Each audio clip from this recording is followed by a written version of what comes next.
Hey, Ray. Wow, you look a little cozy. I don't want to bother you, but listen, I need a huge favor. Alex had to back out of the show this week, so there is an opening to be a co-host for Timeout this week. If you wouldn't mind, what do you say? I'm in. I'm honored to be Alex Call's backup. I'm all in for this show. Let's do it. Cool. Full disclosure, I did have to tap into some previous talent called Steinmetz, called Miller. They couldn't make it, so I'm glad you said yes at least. So I'm a fourth string. Well, hey, don't get down on yourself. You're not the only fourth string seeing action this week. Of course, Matt Duncan gets the start for the Owls. Fair enough. We got that, and we have college basketball season on the horizon. The Owls have a schedule to break down. But first, let's take a timeout.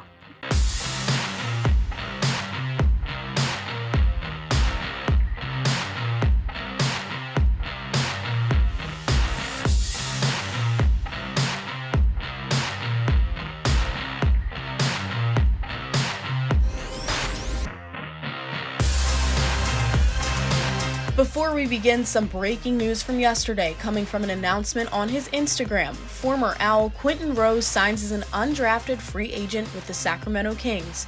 Rose's contract is for 1 year on minimum salary, and he'll compete in the preseason for a spot on the Kings roster or their G League affiliate, the Stockton Kings. The 6'8" guard from Rochester, New York is the all-time point scorer in the AAC and was a big piece of the Owls' offense in his time here. From the Temple Timeout crew, we wish Q Rose the best of luck in his next journey. Hello, Owls fans, and welcome back to another episode of Temple Timeout. Yeah, there's a new face next to me, but don't worry, it is still your favorite Temple Sports webisode. I'm Brooklyn Vaughn. Alex is out this week, but I'm happy to introduce my good friend, Ray Dunne. He'll be joining me for the day. Hey, Ray. Hey Brooklyn, I'm happy to be back. As you can see, I haven't shaved or gotten a haircut since the last time I was on Temple Timeout. I've been sitting by the phone waiting for this call. I'm so happy to be back here on Temple Timeout. We got a lot to get to. Football, basketball season about to start up. We got a good trivia show for everyone today, so I'm excited of what we got to get into. But let's get down into this football team and especially the quarterback room. Let's take a look at the situation facing this football team right now. The starter, Anthony Russo, will miss this week due to COVID-19 protocol. So then let's go to his backup. Trad Beatty is now out because of a concussion. How's the third stringer, Ray Mitchell, looking? He's now out for the season with an injury. So who will be getting the start? Matt Duncan. Brooklyn, what can you tell me about this guy? Well, they call him Saucy Matty, the 6'1", 215-pound freshman, hails from Ashley Ridge High School in South Carolina. He saw his first collegiate action in last week's game against UCF, and there were a few bright spots for this young man. He showed off his athleticism. He threw twice. He did go 0 for 2, but he did pick up a first down with an 8-yard carry. In his debut as the starter coming on Saturday, the Owls return to their nest for a noon kickoff at Lincoln Financial Field. Both teams sit at 1-5. Is it an even matchup? Well, it's pretty close. The Owls' odds sit at -2 coming into this matchup. You can catch this one on ESPN+. Let's backtrack real quick to this past weekend. Temple made the trek down to Orlando and played about a quarter of football before this one was basically a wrap.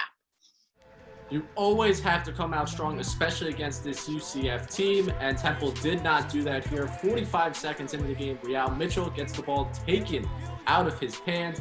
This strip sack sets up UCF in the red zone, and on their first drive of the game, that's an easy 6 points for the Knights. Greg McCray takes it 7 yards into the end zone. And it's time for the Owls to put together a real drive now, and just about everyone executed this play wrong. Ray Mitchell throws his first of 2 interceptions. This ball was then dropped, but still ruled an interception after the play. And same as the first drive, UCF starts their drive in the red zone, and Otis Anderson powers 14 yards for another easy UCF touchdown. Owls are now down 14-0. The Owls don't answer from there, and UCF gets the ball back, drives down the field, and McCray punches it in once again. UCF is up 21-0 just 8 minutes into this game. And the Knights make quick and easy work of the Owls' final score, 38-13. Ray Mitchell is taken out in the third quarter with an injury sustained from an earlier hit, which was later announced as season-ending. The answer to this loss is all in the first quarter. Obviously, the whole game boils down to the beginning. 2 turnovers in the first 3 drives, and dug ourselves a hole we didn't have the firepower to get out of. The Owls turned the ball over 3 times, 2 interceptions and a fumble. Real Mitchell was involved in all 3 of those. After those first 3 scores, the Knights never looked back, and the Owls just didn't have the offense to keep up.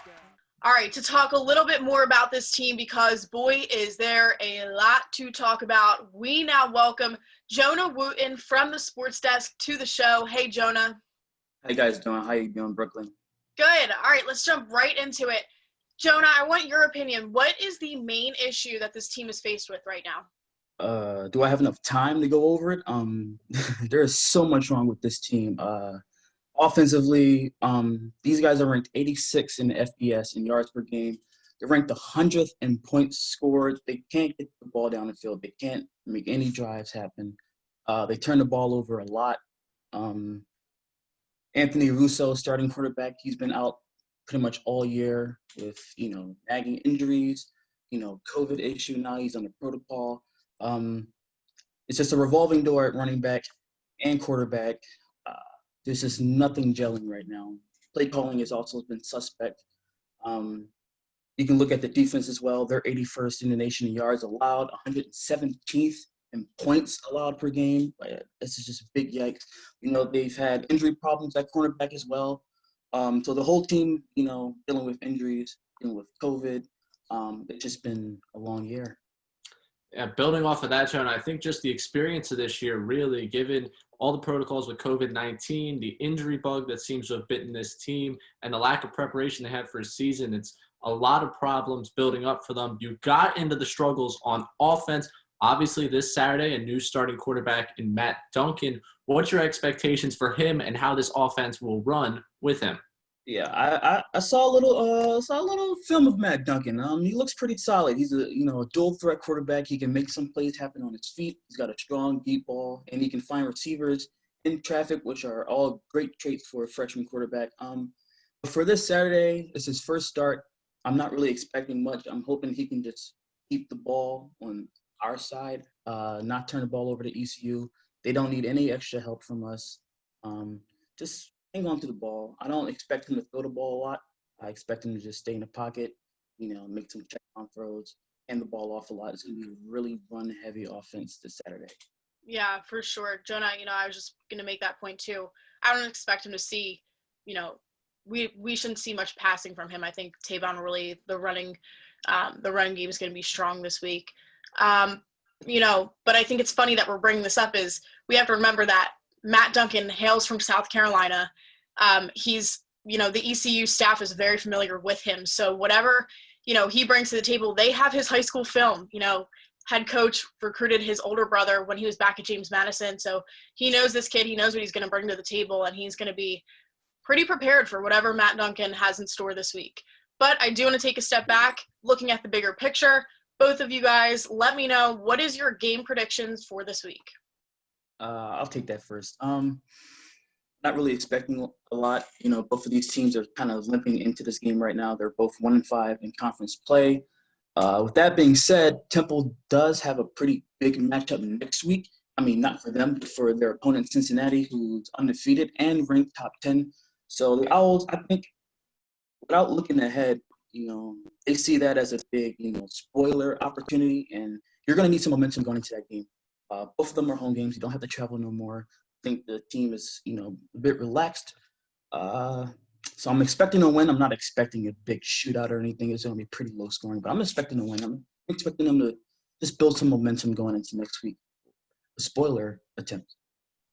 I got them having a great chance to win this game. I mean, if you look at what they've been able to do in the first half of games, keeping teams down, especially the defense against the UCF didn't get enough credit given the bad positions they were put in time and time again by a stagnant offense. I think they played a rather good game, despite what the final score said.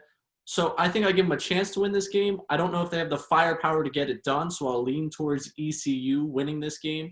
But I think we're going to get a much better game than what the expectation is given the storylines out of the UCF game going into this one.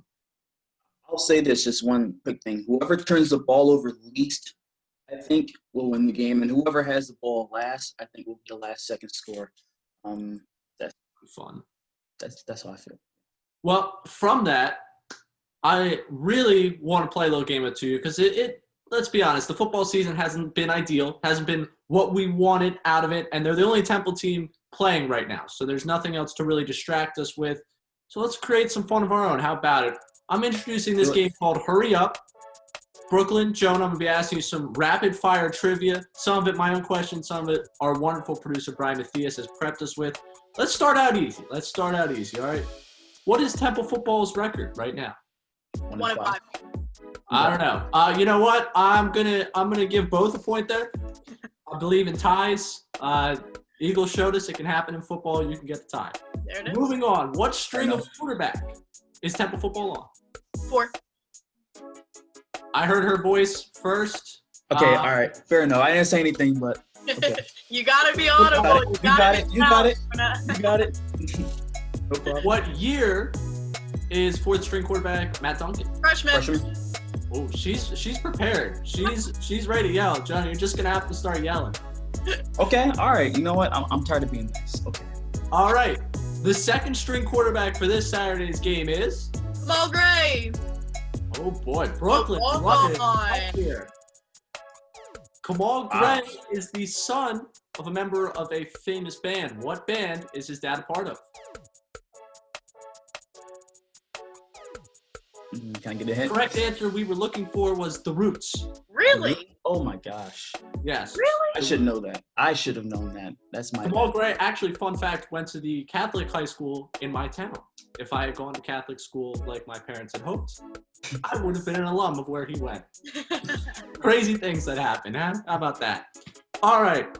Temple right now is having their worst season since 2013. I'll say 2014. 2013 was the answer we were looking for. Brooklyn Boom. got that one. All right. The head coach that season was who? Matt Rule. Running it. The number Jonah, of are you awake? Jonah, are you awake? I'm kidding. I'm off today. You can blame it on the Zoom lag if there is any. Yeah, it's the Zoom. Maybe. line. Number of coaches Temple has had since Matt Rule. 3. Oh, there we go. Jonah gets a point back. All right. Okay. Quick math. Running back opted out of the season, entered the transfer portal this year for Temple. Who is it? Raymond Davis. Ramon Davis. Oh, Jonah's speaking faster. He's catching up. Who was named Call it a the comeback. AAC Defensive Player of the Week after Temple beat USF? Isaiah Graham Mobley. He was out. Who was it? I'll give you 5 seconds, and then we're going to have to cut this one. Move on. Arnold Ebiketie was the answer we were looking for. Who is Temple's leading wide receiver in receptions, yards, and touchdowns? Aiden Blue. I'm going Brooklyn on this one. For those keeping track at home, I've got the score at 7-3. Okay. Which wide receiver has a 100% passing completion percentage on the season? Brendan Mack. There we go, Jonah. Ah. My favorite stat. All right, we're moving on to my more difficult questions. I'm excited to see how this goes. Which former Those are the Temple- toss-ups? Oh, geez. All right. Which former Temple running back was inducted to the College Football Hall of Fame in 2018?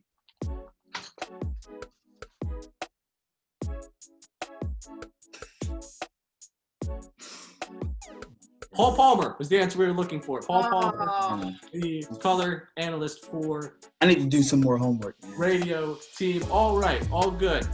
Which former Temple head coach, we're going way back in history here, which former Temple head coach also is the namesake for a youth football organization? Pop Warner. There we go, Jonah. That's an answer. That was on Jonah- the tip of my tongue. I was getting Sir. Yes, sir. Jonah has closed the gap. 4 questions to go. We trail 7-5. Before every Temple football home game, the team plays a video on the Lynx Jumbotron of owls flying into Philadelphia set to which AC/DC song? Thunderstruck. Oh, there we go. Love that video. I miss that video. I miss it so much. All right. Which former Temple Owls tight end scored his first career NFL touchdown this past weekend. He plays for the Panthers. I don't know his name. Colin Thompson. Colin Thompson. Colin Thompson, Brooklyn gets it. Jonah's in a bit of a hole. I gave you a hint there. You're welcome. Thank you.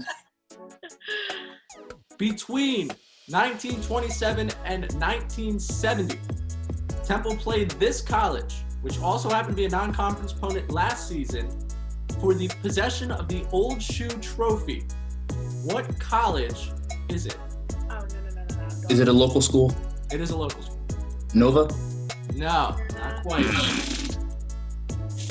Can I answer again? Go right ahead. Penn State? No. Nah. Brooklyn, I'm really disappointed if you don't I give get up. it. Stop. We did a package on this show. I did a package on this last year on ITN. All right, out of time. Don't tell me. Bucknell was the correct No! answer. Bucknell? Oh my goodness. Bucknell Bison. No. I will remember this. I will remember this, Brooklyn. Temple's most recent bowl win came in one of the coolest named bowl games out there in 2017. What bowl game was it? Gasparilla? Did I pronounce that right? The Bad Boy Mowers Gasparilla Bowl. We're gonna Gasparilla? give it the Gasparilla Bowl. Bad Boy Mowers Gasparilla Bowl makes it one of the coolest bowls in all of the land. Final score from this Jeopardy game: Brooklyn 9, Jonah 6. I give myself an 18. I think I'm the true winner of this. Look, you got the home field advantage. This is your show. I'm just a visitor, all right? You could have took it easy on me, but that's fine. Thank you both for playing. Hurry up. I think this is something that we could sell to a network. I don't know about the rest of you. I'm all for a Temple football. I'm with it. Going national. One Temple fencer has been designated with elite status by the U.S. Olympic and Paralympic Committee. With this new title, junior epeist Naomi Ross qualifies to compete in the 2021 Summer Olympics. In 2019, Ross went 49-22 in dual play and qualified for the NCAA championships before they were canceled. Head coach Dr. Nikki Frank is excited for the possibility of seeing her first fencer compete in the Olympics. We've had, I have one other fencer who almost made the team prior to now, who's trying to make the 2021 team also, one of our alums. And so she would be a first of Temple fencers to do that. I was very excited for her. It's well-deserved. She has worked very hard. Now, Ross is not just a fencer, but is a pentathlete. On top of fencing, she competes in swimming, equestrian, show jumping, pistol shooting, and cross country. That is a total of 5 sports. Impressive stuff from Naomi. It's mid-November, which means college hoops is practically here. With the pandemic, this year the schedule is significantly smaller than usual. The Owls have 2 games scheduled in the Hall of Fame tip-off tournament against Virginia and Rhode Island to start their season. And of course, the tradition must continue. Temple still has 3 of their 4 Big 5 matchups. Penn is the odd man out after the Ivy League announced that none of its teams will be playing this season. Now, there has been talk of a possible matchup being scheduled with NJIT to be held at the Leacore Center this coming Wednesday, the 25th. Sources in Temple Athletics tell us that there is nothing firm on this game, but they hope to have an answer by the end of the week, so very soon. All right, we are almost out of time today, but before we go, Temple Timeout is all about having fun. Ray, I need to know, did you have a good time today? Nope. I'm messing with you. Of course, had a great time. Thank you so much for having me back on the show. It's a pleasure to be back here. It's been a while. Now I can shave again. I can go get a haircut next week, and Alex can jump back here and step the game of this program back up. But thank you once again, Brooklyn. Yeah, well, we loved having you. Can't wait to see your haircut. Can't wait to see a little shape up from you. But that'll do it for us. Make sure to follow along on Twitter at @TU_SportsDesk to stay up to date on all things Temple Athletics. Again, myself and Alex Cobb will be back on the desk next week. But until then, everyone have a safe and happy Thanksgiving break.